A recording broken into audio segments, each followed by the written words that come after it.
안녕하세요. 법규로 합격 정태상 평가사입니다. 이번 시간에는 우리 3법의 직접적인 시험 범위에 들어가진 않지만 그래도 알아두면 피가 되고 살이 되는 우리의 답안지를 한 클래스 높게 높여주는 특히 겉보기 우리 실제로 실력이 60점대 답안을 쓸 수 있는 실력이면 좋겠죠. 하지만 쉽지 않잖아요. 물론 여러분은 그러실 거라고 믿습니다. 하지만 50점대 답안지를 60점대 초반으로 보이게 하는 그리고 40점대 답안지를 50점대 답안지로 보여줄 수 있게 하는 약간의 분식회계 같은 느낌이죠. 우리 실력보다 실제로 과대평가를 받을 수 있게 해주는 수단들이 몇 개 있다고 말씀드렸잖아요. 그중에 하나가 헌법입니다. 이게 제가 혼자 지어낸 이야기가 아니고요. 과거에 이제 대학원 다닐 때 지도 교수님께서 하셨던 말씀입니다. 요즘 애들 왜 이렇게 행정법 공부를 하면서 헌법을 공부 안 하는지 모르겠다. 그리고 민법을 왜 이렇게 공부를 안 하는지 모르겠다라고 하시면서 그러면서 이제 당연히 행정법의 모태가 되는 건 헌법인데 헌법에 대한 고찰 없이 어떻게 행정법의 뭐 비례 원칙이라든지 그런 이야기들을 어떻게 그렇게 쉽게 이야기하는지 모르겠다. 라고 아무튼 그런 지도 교수님의 발언이 있었습니다. 그때가 학부 행정법 채점할 때였나? 그러셨던 것 같아요. 중간고사 때. 아무튼 그 말은 헌법을 조금만 쓸 수 있다는 걸 보여주기만 해도 우리의 답안지는 일단 교수님 눈에 좋은 답안지로 읽혀지는 거예요. 설령 우리의 답안 내용이 부실하다 하더라도 교수님께서는 얘는 제대로 공부한 친구인데 뭐 이날 뭐 무슨 뭐 컨디션이 안 좋았다든지 뭐 시간이 없었다든지 그래서 충분히 다 실력 발휘를 못했구나 정도로 좋게 해석을 해줄 수도 있어요. 물론 실제는 그게 우리의 펀더멘탈이지만 교수님께서 착각으로 우리를 과대평가해 줄 수 있다고요. 그래서 다시 한번 말씀드리지만 헌법 같은 거 잘 쓰면 우리 답안지 클래스를 올려줄 수 있는 수단이니까 우리는 헌법을 특히 뭐 모든 조문을 공부할 건 아닙니다. 뭐 대한민국의 뭐 자유민주주의 공화국이고 뭐 그런 거 있잖아요. 뭐 그런 건 우리는 필요 없고 우리는 시험에 나오는 것들 위주로만 해서 살펴보는 시간을 갖도록 하겠습니다. 바로 갈게요. 순서는 헌법부터 보고 제일 먼저 헌법을 볼 거고요. 헌법을 보고 소송법, 행정심판법, 행정절차법, 마지막으로 행정기본법을 보고 마무리하도록 하겠습니다. 특히 행정기본법 같은 경우에는 내용은 어디선가 많이 이제 파편적으로 뭐 다른 뭐 기본서라든지 파편적으로 어디서 뭐 보신 건 있을 수 있지만 아마 법조문을 그냥 제대로 보신 적은 없을 것 같아요. 그래서 이번 기회를 바탕으로 제대로 한번 법조문을 읽어보시고 별거 아니지만 활용하면 이렇게 또 우리의 답안지를 조금 더 뭔가 근본 있는 답안지로 보여줄 수 있게 하는 수단이 될 수 있거든요. 행정기본법. 그래서 행정기본법 제대로 한번 보고 마무리하도록 하겠습니다. 바로 볼게요. 헌법. 대한민국 헌법. 헌법에 우리 필요 없는 건 안 하겠습니다. 필요한 것들 위주로만 할 거고 일단 제일 먼저 볼 거는 헌법상 기본권 규정들에 대해서 살펴볼 거예요. 헌법상 기본권 규정이라는 단어를 어디서 들어보셨을 거예요. 어디서? 아마도 원고 적격 파트에서 들어보셨을 것 같습니다. 원고 적격할 때 권리의 침해가 있는 사람이 원고가 될 수 있잖아요. 그 원고 적격할 때 학설 중에서 기본권 규정까지 포함하자 헌법상의 당해 처분을 한 당해 근거 법률 플러스 관련 법령 플러스 헌법상 기본권 규정까지 포함해서 원고 적격을 인정하자라고 하는 그런 견해들이 있잖아요. 그때 등장하는 헌법상 기본권 규정이라는 게 도대체 뭐냐에 대해서 헌법에도 보면 다양한 권리들이 있습니다. 뭐 참정권, 정치에 참여할 수 있는 권리, 재판 청구권, 환경권, 쾌적한 환경에서 생활할 권리 그런 권리들 쭉 있는데요. 그런 권리들이 침해당했다고 무조건 원고 적격이 인정되는 건 아니고요. 인정되는 권리들이 몇 개 있는데 우리가 알아둬야 될 거 위주로 하겠습니다. 세 개가 있어요. 3개. 4개다. 4개가 있습니다. 첫 번째로 행복 추구권. 모든 인간은 인간으로서 존엄한 거지. 네, 좋은 이야기죠. 행복 추구권이 침해당하면 우리는 원고 적격이 인정됩니다. 두 번째, 평등권. 평등의 원칙에 모태가 되는 규정이죠. 모든 국민은 법 앞에 평등하고 누구든지 차별을 받지 않는다. 여기에 우리 법에서 평등권이 조금 의미가 있는 거는요. 사업 시행자와 토지 소유자 및 관계인 간에 있어서도 평등이 유지되어야 한다는 것입니다. 무슨 말이냐면 우리 법은 보면 사업 시행자를 약간 사회적, 경제적 강자로 묘사하고 있고 토지 소유자나 관계인을 사회적 약자로 그렇게 인식을 하고 있는 것 같잖아요. 하지만 다르게 생각하면요. 사업 시행자도 아무리 실제로는 자금도 많고 정보도 많고 강자일 수도 있죠. 강자의 포지션일 수 있죠. 하지만 그럼에도 불구하고 우리 법에서는 어떠한 경우에도 모든 영역에서 차별을 받지 않는다고 했어요. 사업 시행자라고 해서 아무리 사회적으로 뭐 기업이고 뭐 돈이 많고 하더라도 불필요한 침해를 받아서 안 된다는 거예요. 토지 소유자나 관계인 입장에서는 마찬가지입니다. 아무리 사회적 약자고 그렇다 하더라도 정당하게 받아야 될 보상보다 그 보상을 초과하는 보상을 받아서는 안 되는 거죠. 네. 정당한 보상을 초과하는 보상을 받아서는 안 되는 것의 이면에는, 그 뒷면에는 사업 시행자가 부당하게 더 많은 비용을 지출하게 해서는 안 된다라는 게 이제 박혀 있는 겁니다. 그게 평등의 원칙이랑 우리 헌법 11조에서 말하는 평등권이랑 관련되는 내용입니다. 예를 들어 그런 거 우리 잘 알고 있는 시설 개선비 아시죠? 건축물에 대한 보상에서 시설 개선비는 보상 대상에서 제외된다라는 내용을 알고 계실 거예요. 건물 등에 대해서 보상은 이전비로 보상을 하는데 만약에 이전비가 아니라 뭐 완전히 새로운 예를 들어 기존의 건축물이 낡은 건축물이었는데 새롭게 설치하겠다고 하는 건축물을 보니까 뭐 이거 기존 거보다 뭔가 퀄리티가 좋아지고 뭐 아무튼 단순히 종전과 동일한 수준의 재산권 수준을 넘어서서 뭔가 이제 플러스 알파적인 보상이 이루어지는 형태가 된다면 그건 정당 보상 원칙에 위반하는 거라서, 그리고 평등의 원칙에 위반하는 거라서 사업 시행자에게 그런 정도까지의 보상을 할 의무는 없다. 그래서 시설 개선비는 보상 대상에서 포함되지 않는 거다. 네, 그런 논리가 되는 겁니다. 평등의 원칙, 평등권이 침해당하면 원고 적격이 인정됩니다. 하지만 뭐 행복추구권, 평등권 그런 건 좋은 이야기인데 우리 시험이랑은 직접적인 관련성은 사실은 크지 않아요. 우리 시험에 직접적인 관련성이 있는 거는 자유입니다. 자유권. 네, 자유라고 하면 일단 신체의 자유, 뭐 우리 아시죠? 뭐 거주 이전의 자유, 그런 거 어디선가 들어보신 거 있잖아요. 하지만 실질적으로 우리가 알아야 될, 시험을 위해서 알아야 되는 자유는 뭐 신체의 자유, 뭐 좋죠. 모든 국민은 자기의 신체를 남에게, 자기 신체의 자유를 남한테 이제 휘둘리지 말아야 된다는 게 헌법적인 그런 좋은 이야기죠. 하지만 됐고, 우리가 좀 알아야 되는 거는 헌법 14조 거주 이전의 자유, 16조 주거의 자유. 이 두 개가 우리가 답안지에 활용할 수 있는 헌법 중에 하나입니다. 두 가지죠. 어디서 활용을 할 수 있을까요?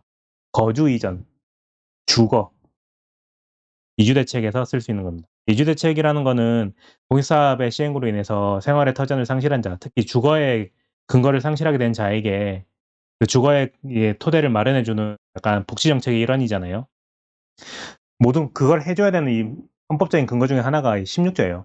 모든 국민은 주거의 자유를 침해받지 않는데 그럼에도 불구하고 그 자유를 침해당하게 된다면 그에 상응하는 뭔가가 주어져야 한다. 강제로 이주를 시키면 내가 살고 싶던 내 고향에서 살 수 없게 만들어 버렸으면 다른 데다가 생활의 터전을 마련해 줘야겠죠. 그게 이주 대책으로 이어지는 겁니다. 그리고 거주 이전의 자유도 마찬가지.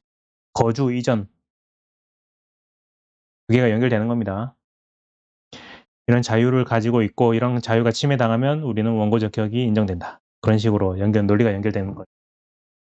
네, 헌법 14조 16조는 이주 대책의 헌법적인 근거 규정이 되는 중에 하나입니다. 볼게요. 앞에서 안 봤던 것 중에 13조 일사부재리 소급입법 금지는요. 일사부재리, 참고로 제가 이거 헌법을 편집한 거거든요. 헌법에는 이런 뒤에 조문 뒤에 법조문 제목이 따로 달려 있지 않아요. 우리 뭐 공익사업법이라든지 다른 법들은 법조문 제 몇 조 괄호하고 뭐 협의 뭐 그런 식으로 법조문 제목이 달려 있는데 헌법에는 이런 게 없거든요. 이런 건 제가 편집해서 달아놓은 겁니다. 그 내용을 요약해서 우리가 좀 알아야 되는 내용들만 볼게요. 일사부재리 원칙은 많이 들어보셨을 거예요. 이중처벌 금지 원칙. 동일한 범죄에 대하여 거듭 처벌받지 않는다. 이게 기본적으로 형법에서 나오는 거거든요. 범죄와 관련된 내용.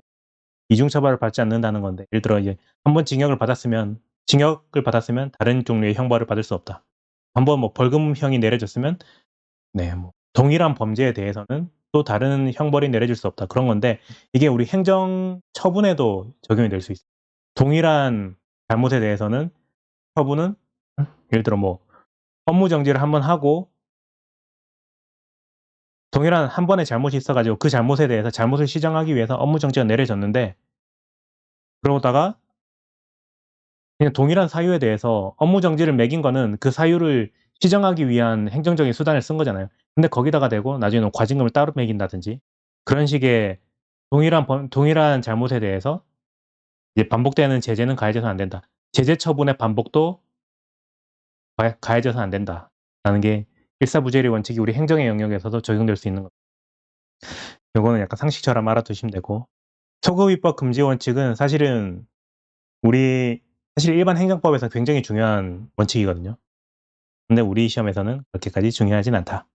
그래서 넘어가겠습니다. 우리 시험에서 가장 중요한 헌법 조문이 등장했네요. 23조 재산권의 보장 및 제한 정당 보상에 대한 규정입니다.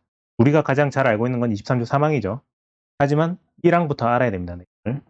모든 국민의 재산권은 보장된다. 그 내용과 한계는 법률로 정한다. 재산권은 다른 말로 뭐 재산권 행사의 자유라고 해서 자유권에 포함시키기도 하는데, 그래도 재산권이라는 별도의 권리로 좀 이해하시면 더 좋겠고, 특히 우리의 보상법이 재산권이랑 관련된 거니까. 우리 기억나시죠? 공익사법 1조의 목적. 공익사업의 효율적인 수행을 통해서 공공복리를 증진하고, 플러스 그 과정에서 발생하는 국민의 재산권 침해에 대해서 국민의 재산권을 적정하게 보호하는 게 우리 법의 목적이었잖아요. 그때 그 우리 법의 그 출발점이 되는 게 23조란 말이에요. 왜 국민의 재산권을 보호해야 되느냐? 헌법에서 그렇게 규정해 놨으니까. 재산권은 모든 국민의 재산권은 보장된다. 그러니까 국민의 재산권은 보장이 되고 그 내용과 한계는 법률로 정하고 법률로 따로 정해 놓은 내용이 아니라면 재산권은 침해할 수 없다. 그 몇 안 되는 법률 중에 하나가 우리 공익사업법이죠. 공익사업법. 아무튼 그렇고요. 그렇기 때문에 기존에 보장되고 있던 재산권을 침해하였다면 반드시 그 침해한 액수만큼 고스란히 메꿔줘야 되겠죠. 그래야 재산권이 보장되는 거니까. 부득이하게 정말로 필요해서 부득이하게 법률에 근거하에서 재산권을 침해했다면 침해한 부분만큼 고스란히 메꿔줘야 된다는 게 23조 1항에 들어가 있는 겁니다. 그리고 밑에는 그게 아무튼 그런 거예요. 고스란히 메꿔줘야 된다. 계속 가보겠습니다. 이상 재산권의 행사는 공공복리에 적합하도록 해야 된다. 네, 이거는 뭐 됐고, 우리에게 직접적으로 우리가 가장 답안지에 많이 활용하게 될 조문은 23조 3항입니다. 공공 필요에 의한 재산권의 수용 사용 또는 제한 및 그에 대한 보상은 법률로서 하되 정당한 보상을 지급해야 된다. 자, 끊어가면서 읽었죠. 공공 필요, 공익성이 있어야 되고요. 필요성이 있어야 됩니다. 공익 목적이 있어야 되고 필요 최소한도에 침해여야 한다. 그리고 재산권이 아닌 것에 대해서는 헌법 23조 3항이 관할하지 않는다. 정당한 보상이라고 할 때는 재산권에 대해서만 이야기하는 것이다. 그렇게 아시면 되겠고요. 재산권의 수용, 사용 또는 제한. 이게 재산권에 대한 침해의 유형입니다. 수용은 강제로 박탈하는 게 수용이고, 사용은 일정 기간을 정해놓고 사용료를 내고, 그러니까 사용하는 권한을 박탈하는 게 사용이에요. 네, 재산권을 사용할 자유가 있지만 그 자유를 제한하고 사업시행자가 그 사용권을 강제로 빼앗아가서 자기가 쓰는 게 사용이고, 제한은 자기들의 제한. 뭐 재산권을 빼앗아가고 그런 건 아니지만 행사를 못하게 하는 거. 행위 제한 같은 게 가능하죠. 아무튼 재산권에 대한 수용 사용 제한은 법률로 해야 되고, 그리고 그에 대한 보상 역시 법률로 해야 되고, 그리고 거기에 대해서는 수용 사용 또는 제한에 대해서는 그 수용 사용 제한함으로 인해서 미친 이제 그 상대방에게 끼친 재산상의 피해에 대해서는 고스란히 완전히 메꿔줘야 된다. 그래야 국민의 재산권이 보장되는 것이니까. 네, 이렇게 프로세스가 이렇게 되는 겁니다. 이렇게 되는 거고, 정당보상이라는 게 뭐냐에 대해서도 논의가 있죠. 정당보상은 뭐 상당보상, 완전보상 그런 논의가 있지만 우리의 결론은 완전보상이다. 완전한 보상이다. 상당보상이라는 건 뭔지 아시죠? 상당하다라고 하는 거. 상당보상. 상당하다라고 하는 거는 물론 이게 100% 아카데믹하게 맞는 표현은 아니지만 이해를 돕기 위해서 상당하다라고 하는 거는 상식적으로 당연하다.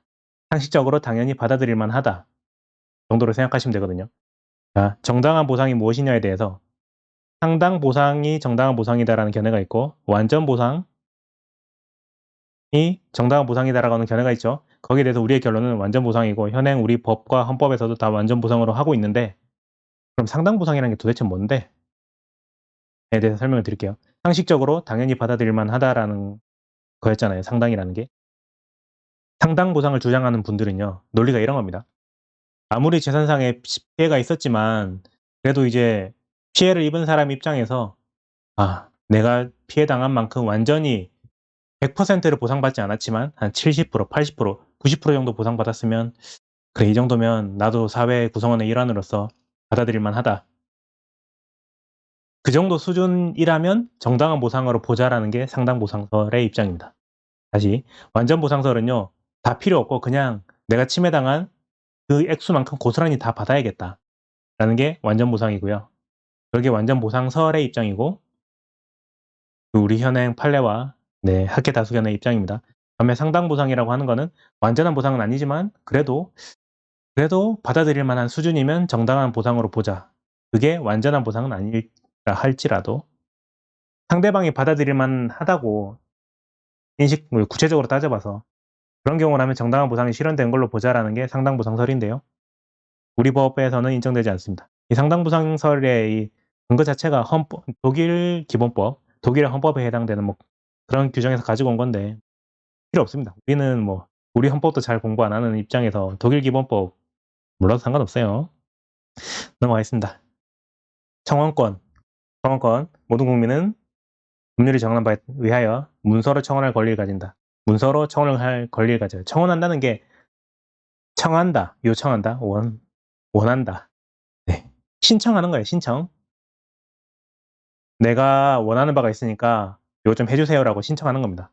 처분을 해달라고, 건축 허가를 내려달라고, 사업 인정을 해달라고 신청을 하는 겁니다. 그러면 모든 국민은 그런 청원할 권리를 가져요. 그러면 국가는 그 청원에 대해서 심사를 의무를 집니다. 터무니없는 신청이라 하더라도 일단 심사는 해야 돼요. 그러니까 이 심사가 별다른 게 아니고 그냥 무시해서는 안 된다라는 겁니다. 국민의 누군가가 국가에게 해달라고 요청하면 국가는 반드시 거기에 대해서 응답을 해줘야 됩니다. 왜냐하면 국가는 그런 조직이니까. 이제 모든 국민들이 아무튼 이제 헌법의 정치적인 철학적인 이야기까지 할 건 아닌 것 같고 아무튼 무시할 수 없다. 모든 국민은 신청할 수 있는 권한을 가진다. 반면 국가는 심사할 의무를 질 뿐이지 국민이 원하는 바를 모두 들어줄 의무까지 지는 건 아니다. 넘어가겠습니다. 27조 재판 청구권. 재판 청구권 규정은 좀 알아두시면 좋아요. 헌법 27조의 재판 청구권은 모든 국민은 헌법과 법률이 정한 법관에 의하여, 법관은 판사님을 말하는 거고요. 법률에 의한 재판을 받을 권리를 가진다. 만약에 이 재판을 받을 권리를 침해당하면 만약 특정 법률에 의해서 재판을 받을 권리를 침해당하게 된다면 그거는 해당 법률은 개별적인 법률에서 이제 모든 국민은 재판받을 권리를 가지는데 개별적인 법률에서 이 재판 청구권을 좀 제한하는 규정이 있다면 그건 위헌인지 아닌지에 대한 논의가 있을 수 있겠죠. 가장 대표적인 게 우리 공인사업법에 나오는 85조. 85조에 기억나시죠? 아시죠? 이제 재결에 불만이 있어서 행정소송을 제기할 때 제소기간에 대한 규정이 있잖아요. 90일, 60일. 그게 행정소송법에서 나와 있는 행정소송법에 나오는 항고소송의 제소기간이랑 좀 다르죠. 행정소송법에서는 항고소송의 제소기간을 90일, 1년으로 두고 있잖아요. 근데 우리 공인사업법에서는 85조에서 재결에 불만이 있어서 행정소송을 제기하는 경우에는 재결서 정본 송달일로부터 90일 이내 그리고 이의 신청을 거친 경우에는 이의재결의 재결서 정본 송달일로부터 60일 이내 행정소송을 제기할 수 있다고 해놨잖아요. 그게 행정소송법에서 90일 1년을 규정해놓고 행정심판을 거친 경우에는 또 그때로부터 90일이 적용되는 것인데 우리 공인사업법에서는 애초에 90일 1년 중에 1년이 적용 안 되고 90일만 남아있고 또 행정심판법에서 90일이라고 해놨는데 아니지. 행정심판을 거친 경우에는 또 여기서 플러스 90일이 적용되는데 우리 법에서는 60일이라고만 해놨고 이게 국민이 가지고 있는 재판 청구권을 과도하게 침해하는 거 아니냐 그런 쟁점이 있죠. 이거랑 또 다른 거는 83조 공인사법 83조 이의 신청에 대해서도 이의신청을 제기할 수 있는 기간을 30일로 제한을 해 놨잖아요. 뭐 그런 경우에 이거 재판 청구권 과도하게 침해하는 거 아니냐. 이것도 하나 더 있는데 85조에서 85조 행정소송은 두 가지가 있잖아요. 상고소송이 있고 보증소, 당사자 소송. 이 보증소죠. 85조에 따라서 재결에 불만이 있어서 제기하는 소송은 이 두 가지인데 특히 당사자 소송의 경우에는 우리 행정소송법에 제소기간이 규정이 없습니다. 제소기간 규정이 없는데 우리 공익사업법에서는 당사자 소송을 제기하는 경우에도 90일, 60일 이내에 소송을 제기하라고 규정을 해 놨단 말이에요. 그게 과도하게 재판받을 권리를 침해하는 거 아니냐. 그런 논리가 있을 수 있죠. 실제로도 과거에 그런 위헌소원, 헌법소원 같은 게 많이 제기되었고 그런 과정에서 현행법이 살아남게 되었습니다. 그 헌법소원과 관련해서는 제 판례 강의 때 충분히 설명을 드렸기 때문에 여기서는 생략할게요. 넘어가겠습니다. 29조 헌법 29조 국가배상 책임에 대해서도 아셔야 됩니다. 이거는 우리가 보통 국가배상이 출제가 되면 답안지에는 국가배상법 2조의 정의를 뭐 공무원이 그런 거, 고유과실로 직무를 수행하다가 고의 또는 과실로 법령을 위반하여 타인에게 손해 어쩌고 그게 정의가 국가배상법 2조에 나와 있는데요. 그 출발점은 헌법 29조입니다. 내용이 비슷해요. 공무원의 직무상 불법행위는 끊어갈게요. 공무원의 직무상 불법행위로 손해를 받은 국민. 법률이 정하는 바에 의하여 국가 또는 공공단체에 정당한 배상을 청구할 수 있다. 이때 배상이라고 했던 거 기억하셔야 되고요.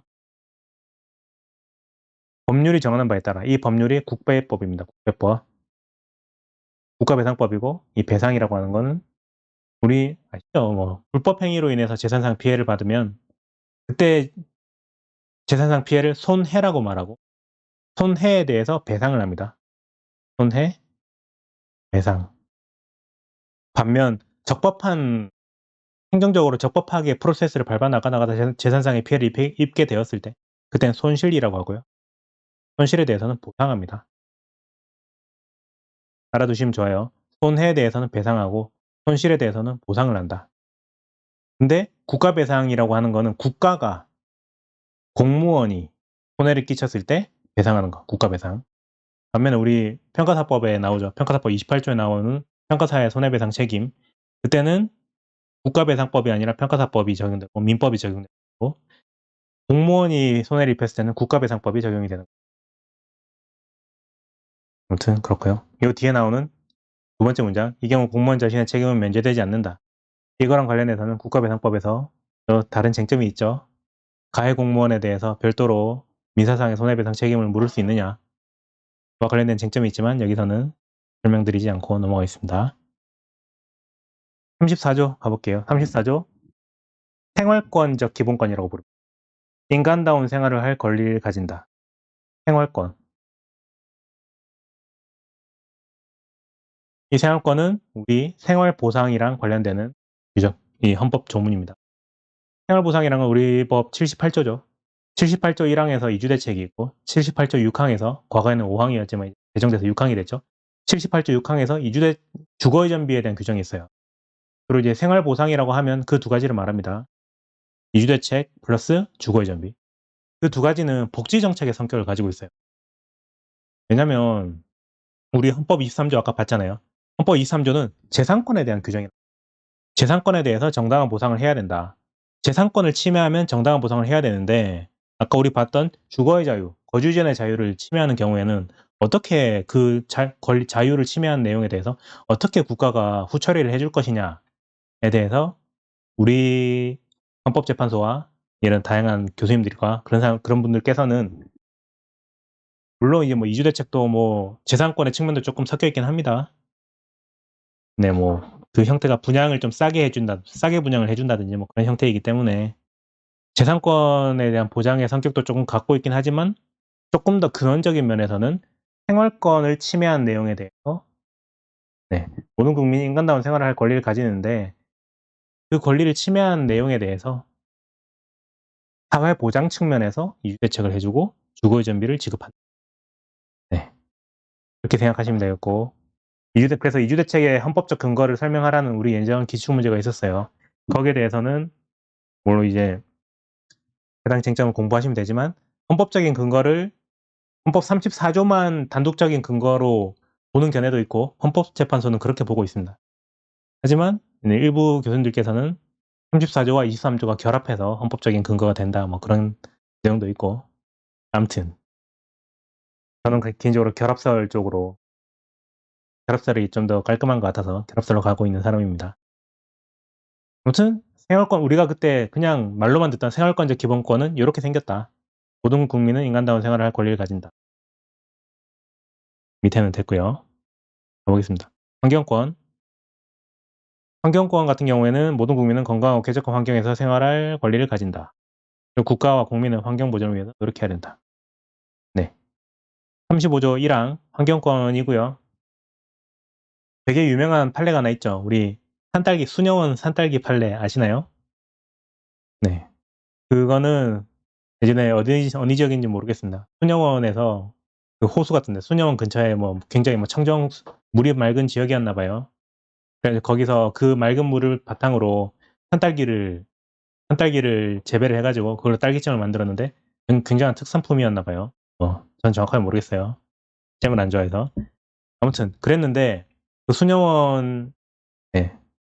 아무튼 그 수녀원이 호수라고 칠게요. 호수가에서 호수물을 길어다 써서 이제 다른 지역보다 양질의 산딸기를 재배할 수 있었는데 그 상류 지역에서 무슨 개발 사업을 하겠다고 개발 사업 허가가 내려졌어요. 그랬더니 수녀원에서 그 개발 사업 허가는 취소되어야 된다고 하면서 근거로 든 게 첫 번째 환경권이었습니다. 모든 국민은 환경권을 갖는데 우리 수녀원은 아무튼 수녀원은 법인이거든요. 그 수녀원은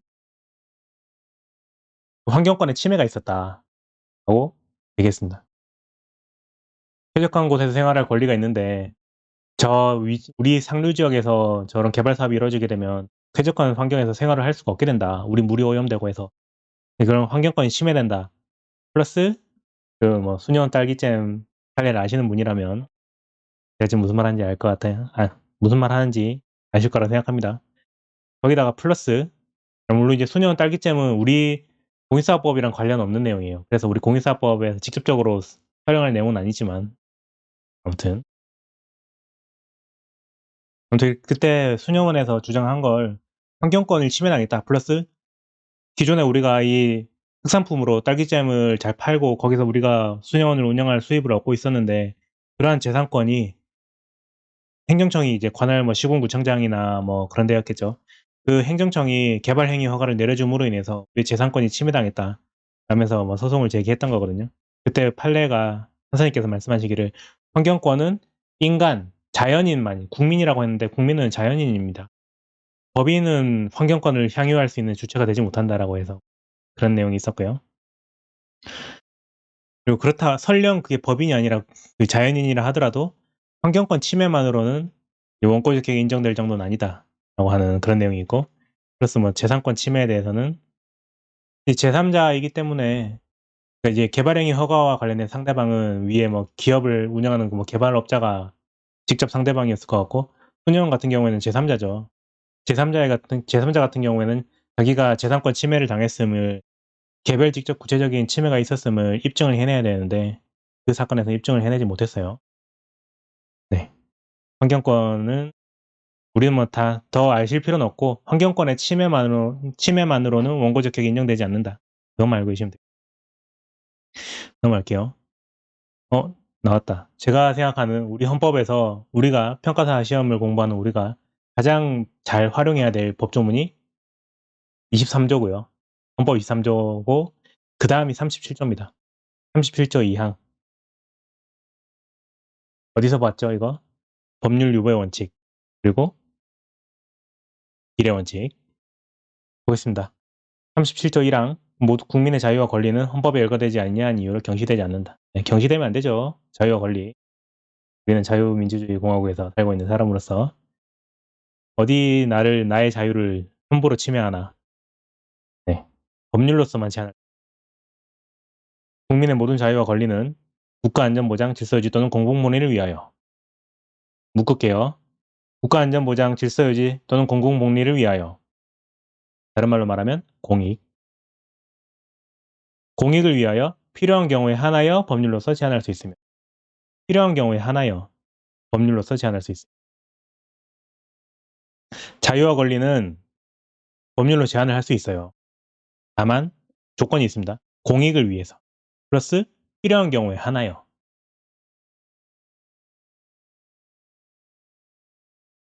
그리고 제한하는 경우에도 자유와 권리의 본질적인 내용을 침해할 수 없다. 본질적인 내용을 침해하는 경우라면 부득이하게 우리 수용이라는 거는 소유권의 본질적인 내용을 침해하는 거죠.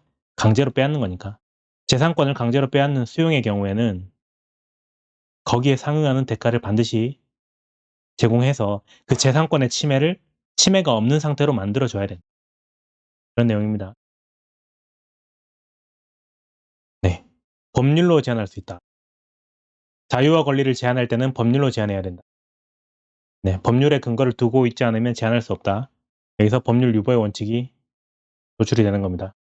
그리고 공공복리를 위해서 필요한 경우, 네. 비례 원칙이 도출되는 거예요.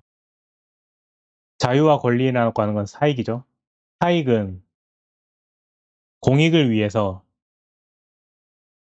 필요한 경우에 한해서 제한될 수 있다.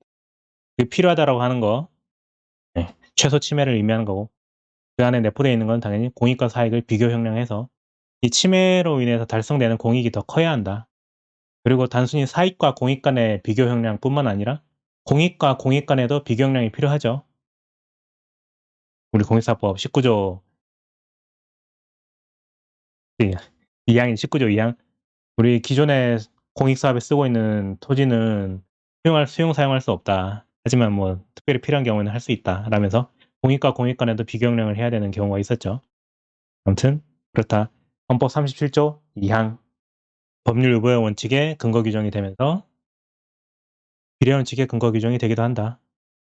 근데 그 내용이 저 뒤에서 나중에 보게 될 행정기본법에 또 명시가 되었기 때문에 이제는 이제 법률 유보 원칙이라든지 비례 원칙의 개념을 쓸 때 헌법도 써주고 행정기본법도 써주고 그렇게 해야 되죠.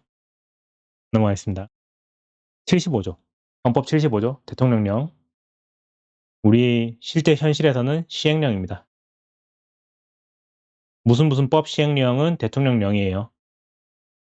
대통령은 법률에서 구체적으로 범위를 정하여 위임받은 사항과 법률을 집행하기 위해서 필요한 사항에 관하여 주로 이제 집행하기 위해 필요한 거는 절차나 형식 같은 것들이에요. 네, 시행령에서는 절차와 형식들을 주로 많이 담고 있습니다.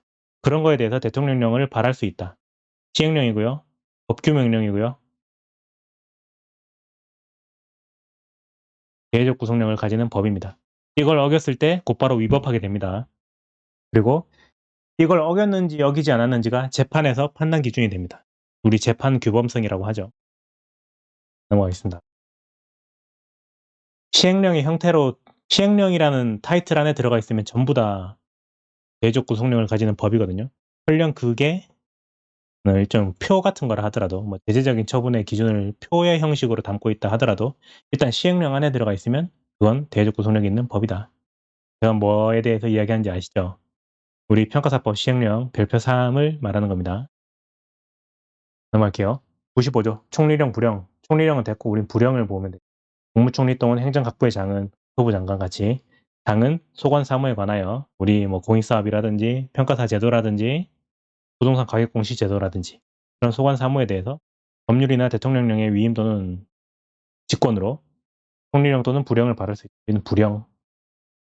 이 불령은 시행규칙입니다.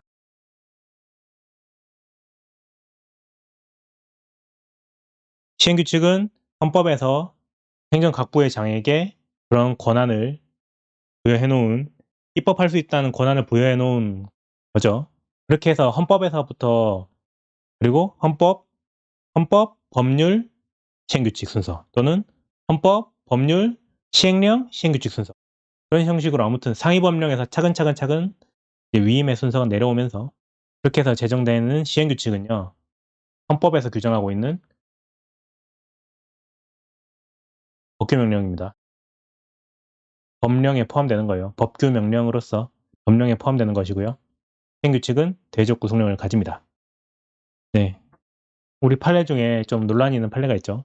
우리 공인사법 시행규칙 22조 시기 22조. 시기 22조에 대해서 법령 보충적 행정규칙이라고 한 최근에 최근이 한 10년쯤 된 판례죠. 그 판례가 있는데 굉장히 제가 판사님들 개인적으로 존경하고 네, 그렇지만 너무 잘못하셨다.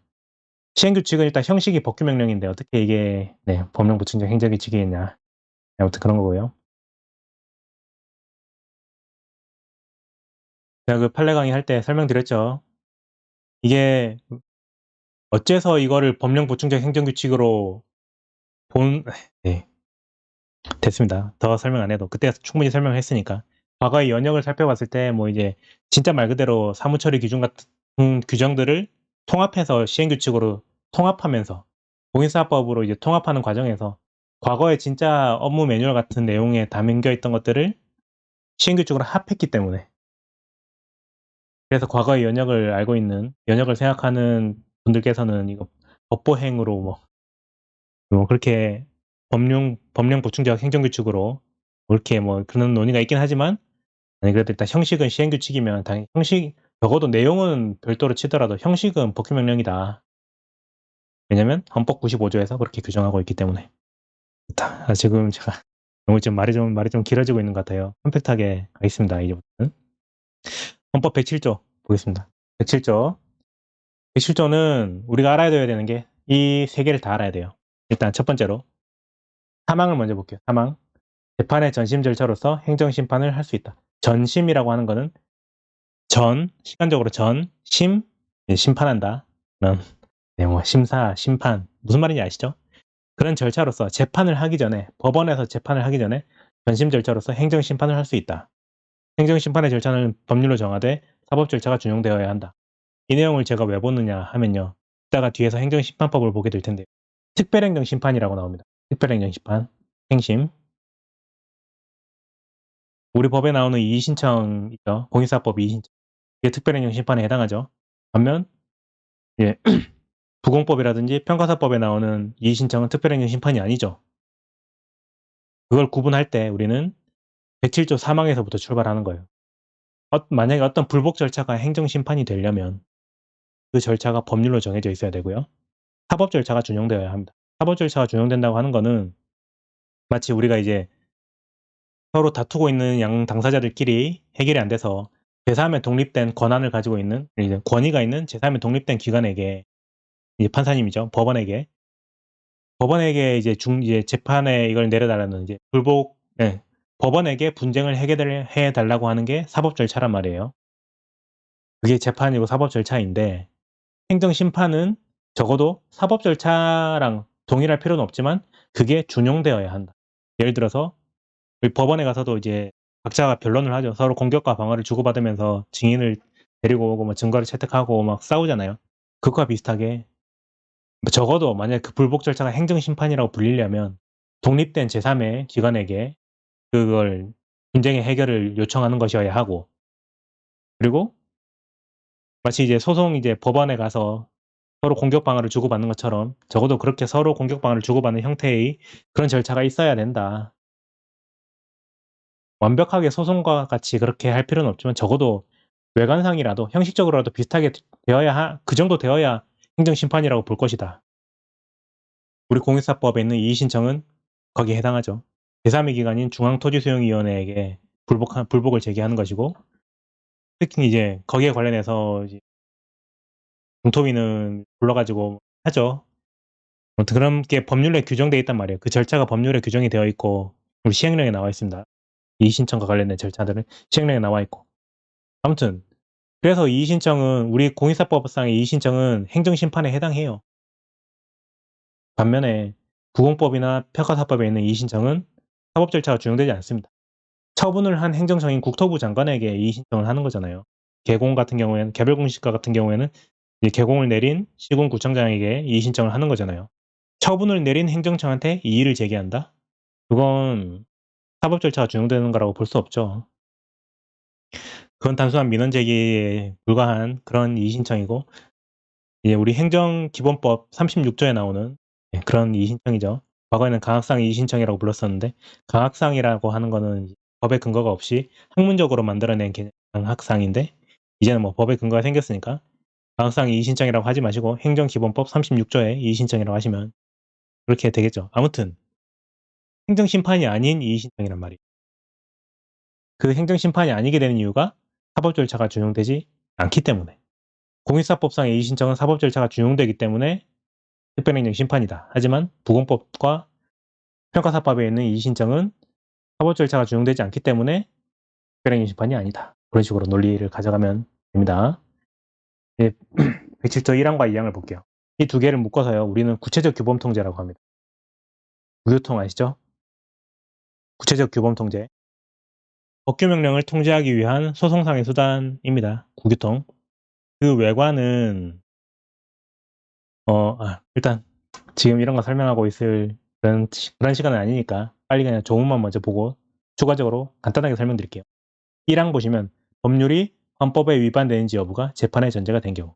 재판의 전제라고 하는 거는 보세요. 법률이 헌법에 위반되는지 여부에 따라서 재판에서 이기고 지고가 달라집니다. 승소와 패소, 뭐 보상 금액 그런 게 달라지게 될 때 그런 경우에는 법원은 헌법재판소에 제청하여 그 심판에 따라 의하여 재판한다. 네. 1항은요. 법률이 위헌인지 여부가. 법률보다 상위에는 헌법밖에 없잖아요. 그래서 법률이 헌법에 위반되는지 여부가 법률이 헌법에 반한다면 법률이 위반되는지 헌법에 위반되는지 여부가 그 여부에 따라서 승패가 달라지게 된 경우에는 법원은 헌재한테 제청하여 그 헌재에서 내려진 심판에 의하여 재판한다. 이 107조 1항에서 규정하고 있는 이 불복수단의 이름은 위헌, 법률, 심판입니다. 법률이 위헌인지를 심판한다. 누가 심판하죠? 헌재가. 헌재가 심판해주면 그걸 바탕으로 당해 소송을 맡고 있던 법원은 재판을 진행하게 됩니다. 이게 위헌 법률 심판이에요. 107조 1항.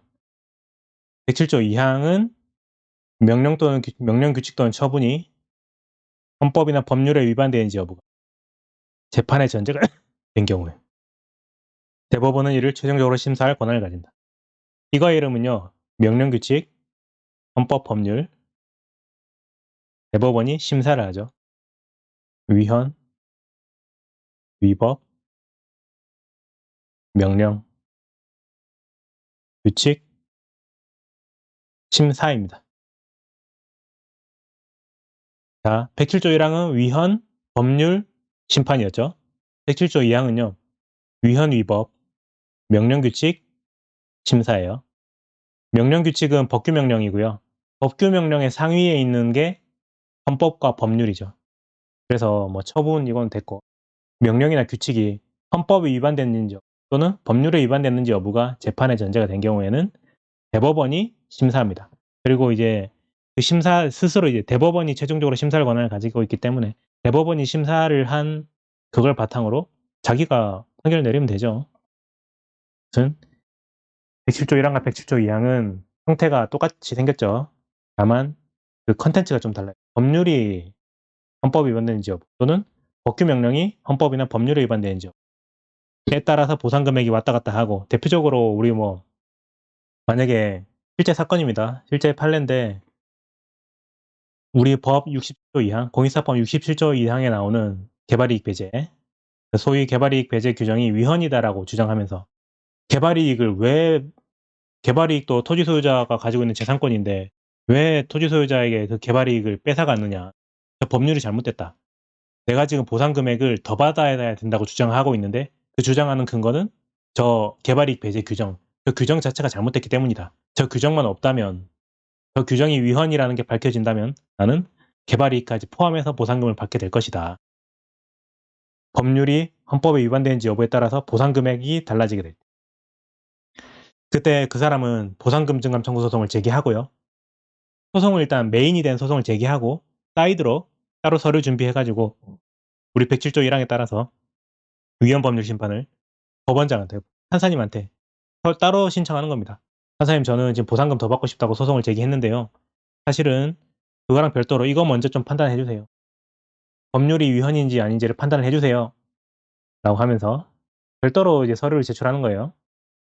그런 걸 우리는 구체적 규범 통제라고 하고 간접적 통제라고도 부릅니다. 1항은 법률이 그런 경우고 2항은 법규 명령이 그런 거예요. 뭐 예를 들어 개발이익 배제와 관련된 걸로 치면 우리 시행규칙 23조라든지 그런 내용들이 있죠. 프로세스는 똑같기 때문에 여기까지만 설명하겠습니다.